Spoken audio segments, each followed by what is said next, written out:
Hey, this is Sage Elliott from Union.ai. Union is an AI runtime built on Flight that runs in your cloud.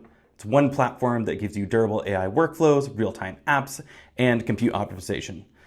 Every task tracks its inputs and outputs.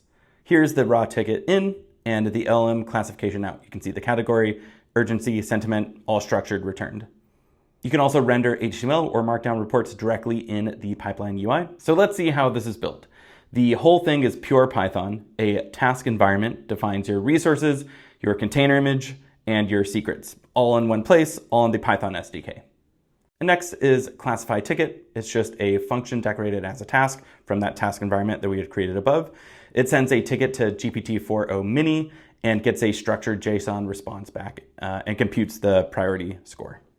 Then we'll look at build report. This sorts by priority and renders the HTML report that we saw in the console. The report equal true flag is what makes it show up as a report in the Union UI. And here's the entire pipeline, the task that ties it all together.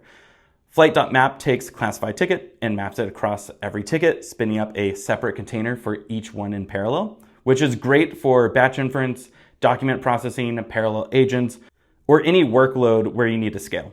Then we aggregate into the report. No domain-specific language, just Python. With Flight, you can also run your workflows locally and optionally have a terminal user interface so you can see the work running similar to like you do in the console. It's the same code, same command structure you'll use when you put it in production. We just add the local flag and then the TUI flag if you want. And when you run in production, Union builds your image, provisions compute, manages those secrets, and executes it with full visibility into everything. You write Python, Union handles the rest. That's your AI runtime.